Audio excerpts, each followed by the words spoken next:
Alright, guys, we are back, and this week, as you already know, is Invincible week. This is the week that season 3 is launching, so each day I'm doing an Invincible themed video leading up to the big reveal of the show. I'm super excited. I hope you guys are too. And in this episode, I want to talk about the truth behind superhero show success and kind of dive a little deep here. Like I said, this week I want to do different types of episodes and just kind of get a feel for what you guys like. This is a deep dive episode. So let's get into it. Why are superhero shows so successful? So let's start at the beginning.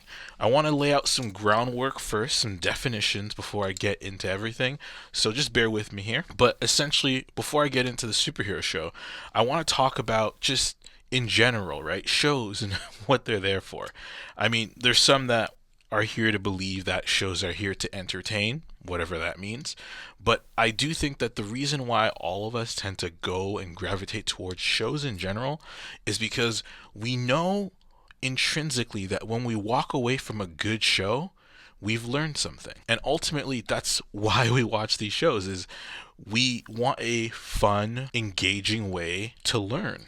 And that's exactly what these shows offer. Now, what makes a superhero show important or different, we'll get into a little bit. But first, if that's the reason why we're watching that show is to, again, learn in a really cool way, then let's talk a little bit more about how we learn. Now, I'm no learning expert, don't get it twisted, but I've learned a couple things in my life, and I know that there's a couple aspects of learning that are, somewhat universal and very key. So I want to dive into those first. So, how do we learn? So, from what I can tell, oftentimes we tend to learn more from broad strokes and extreme examples than we do from, say, exact principles or exact measurements, let's say.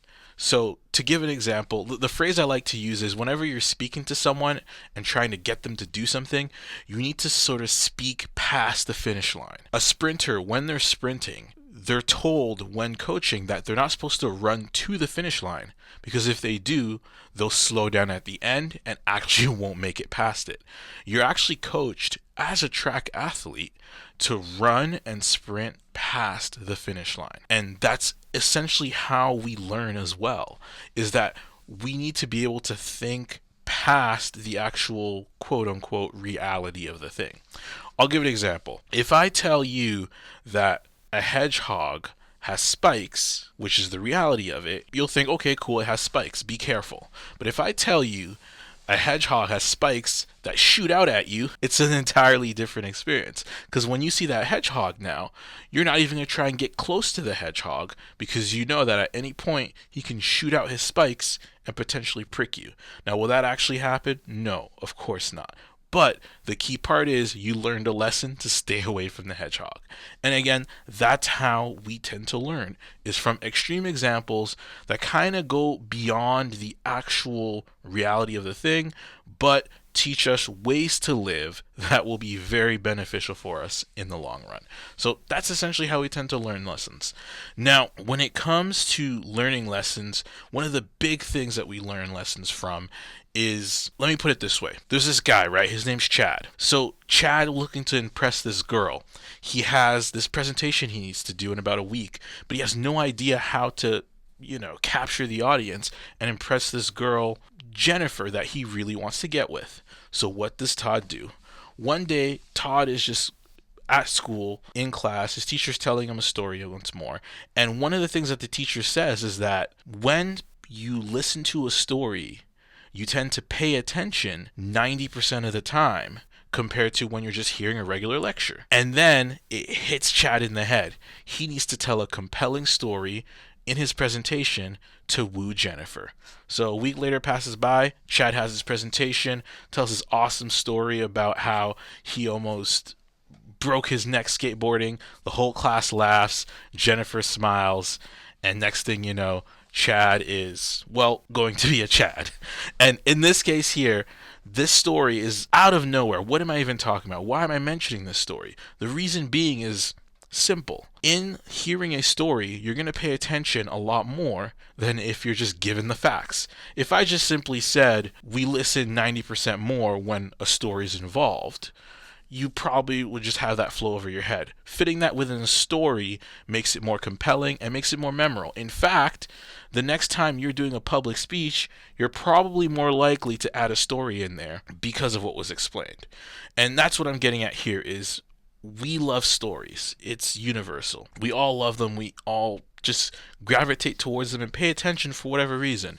So again, with shows in particular, especially episodic ones, you can really dive into stories in ways that you almost can in any other medium. Now, the key thing about stories is we tend to learn best from characters. The story I just told you, I was telling you a story about Chad, right?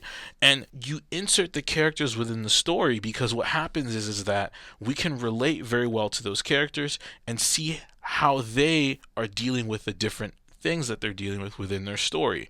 So from moment to moment, day to day, we can see exactly how they're reacting, and in turn, subconsciously, possibly, again, I'm no psych, but let's face it, we learn from what they're doing. And oftentimes, when we react to things, we're reacting to how we've seen other people react in the past, whether that's in real life or in a story. So, again, same idea here is that we tend to learn in three main ways. The first one is through broad, exaggerated examples. The second, obviously, is through story, and the third is through characters. Now, you're probably thinking, okay, cool story, bro, but you were here supposed to tell us about superheroes and what makes superhero shows special. And, we're getting there. But I just want to sort of lay that groundwork out because I want to kind of go into each of those things and how superhero stories take care of them differently. So let's get into number one, how we actually learn when it comes to broad examples. Now I'm going to insert the word here, archetype. People use archetypes, explain archetypes in different ways. This is kind of my definition of it. Take it with it what you will. But to me, archetypes tend to be broad strokes of an idea, almost like these different ideals that are extended fully out into almost infinity. So infinitely going in a direction. That's like an archetype, right? And I'll give an example again of the Chad. Now, the Chad is an archetype that people have of this character who is generally confident, but also insecure on the inside, and tends to not only love women, but get with women all the time, and tends to be selfish potentially at times, and also not very smart. This is just, again, an archetype of a certain type of character. You guys know what it is, but again, that's an archetype. And what's key here is when it comes to superhero stories, they tend to allow for this extreme representation of ideas. Not only do you have different characters, Chad's running around everywhere, but you also have amazing, crazy superpowers that also tend to accentuate these incredible, crazy ideas. And the reason why this is important is because when you want to explore an idea to its logical extreme, you have to push it all the way. And what happens is that you might not notice that the idea is ridiculous until you then push it to its logical extreme and realize, oh wait, that's insane. We should never do that. And we see that all the time, especially in sci-fi. I mean, look at all of the machine overlord storylines that we have. It's simply because when we push certain things to their logical extreme, we realize, oh snap, there's a problem there. We better stay away from that. And again, that's what happens when you're dealing with these archetypes and extreme stories. Now, what's really cool about superhero stories that set them apart, because again, this happens in sci-fi as well, is that with superhero stories, your characters themselves are embodying archetypes. Now, typically when you're writing a story, in general, I believe you should be writing characters that are archetypical and embodying certain archetypes. And again, those characters tend to be on a spectrum, and sometimes it can get a bit complicated as you write more gray characters. But what's cool about superhero stories, again, is that you're literally drawing the embodiment of those archetypes. So what happens is that it's very clean, very clear, very simple who that person is. And because it's clear who they are and they're easily identifiable, you don't have to do all this processing to figure out the character immediately. And that's important because the simplicity of it is what makes it compelling and easy for a lot of people to pick up on.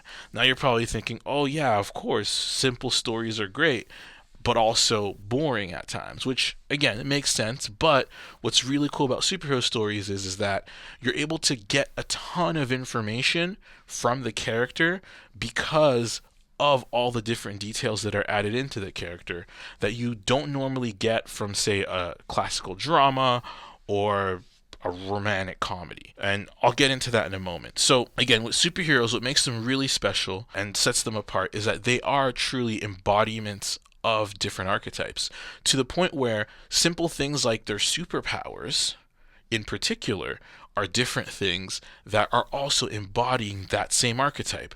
Now, to actually break down how awesome this is, now we are going to get into Invincible. So in Invincible, seasons 1 and 2, 3's not out yet, as y'all know if you're watching this in the future.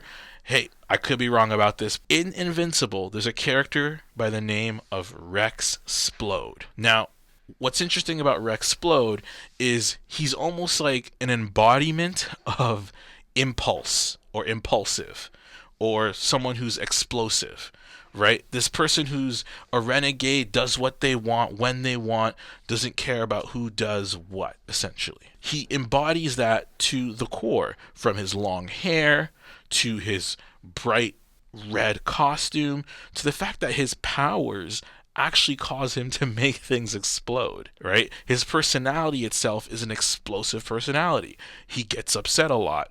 He's also very impulsive. He, in fact, sleeps with whoever he wants to the point where it gets him in trouble.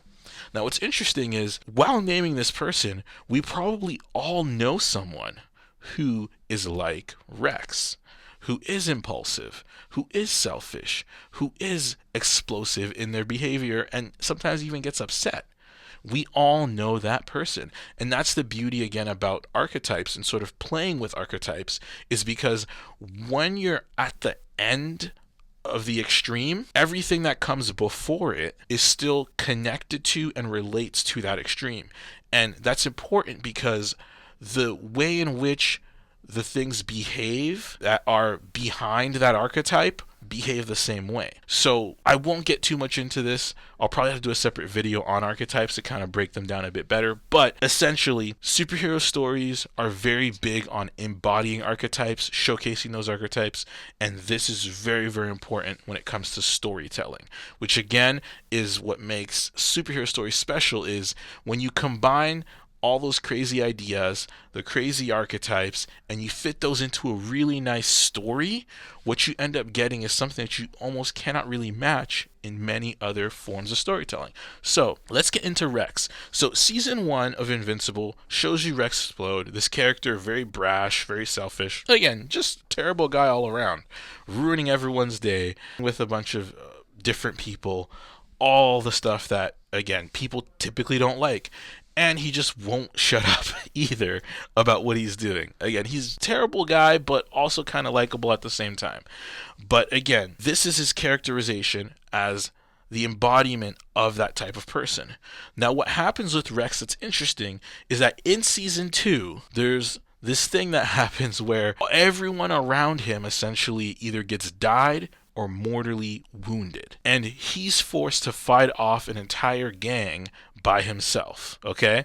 And he essentially is holding his own for most of the fight until he then gets approached at the end of a fight by someone else and gets shot in the head. And this is where, again, superhero stories are wild. And again, spoilers for if you have not watched Invincible, all these videos at this point you should know, spoiler filled. After Rex gets shot, he somehow, again, through sheer will, through pain, through anger, he gets upset and actually gets back up. And when he gets back up, he fights like we've never seen him fight before, and he's actually able to hold his own and win the fight. And then he ends up in the hospital, and while he's in the hospital is when everything in his life changes. Because when he's there, he has a conversation with Mark, and in that conversation he says, and what's interesting here is you have character growth happening with Rex because he realizes that all those horrible things he was doing, all the horrible ways he was with everyone else, the impulsivity, the selfishness that was there was all for nothing. And it's in that moment that he actually decides to change. Now, think back to that person you were thinking about earlier that you knew. Is there a point in their life that they decided to change? That they decided to be less impulsive, to care and think about others? Now, when they did that, did they also happen to be in a situation where they were forced to think, where they had nowhere to run, they had nowhere to go, they had nothing they could do except for think about what they've done? And it's in those moments that the reform happens. Now, it's no coincidence that that pattern is happening within the story of Rexplode, and it's also happening within the story of the friend you're probably thinking about.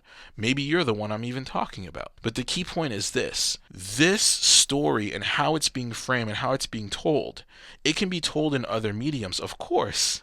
But what makes this medium super cool is the man was shot in the head, got back up, and then beat up a bunch of dudes and won a fight in that happening using his superpowers. And it sounds ridiculous, it sounds outrageous, but the key point is this: you're not going to forget that. You're not typically going to forget a scene like that.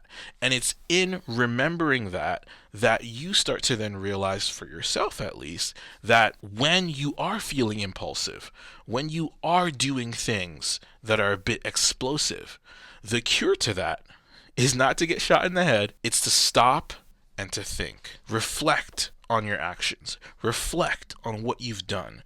Reflect on what you've caused to other people. And when you do that, what ends up happening is that reform and that change. And that's the lesson we learn from Invincible Season 2, from Rexplode, from this superhero story. And this is just one of many different stories that are possible to be told within this medium in a, again, really cool, fun, and interesting way. So, with that said, I'm just going to do a quick recap again in terms of what makes superhero shows so successful. Again, it's all about how we learn. They really play into extreme, fantastic examples told through amazing, lively stories focusing on intense, charismatic, archetypical characters. And that, my friends, is what makes superhero shows the success that they are. I'm your man Lex. There's no such thing as entertainment, and I'll catch you guys in the next one.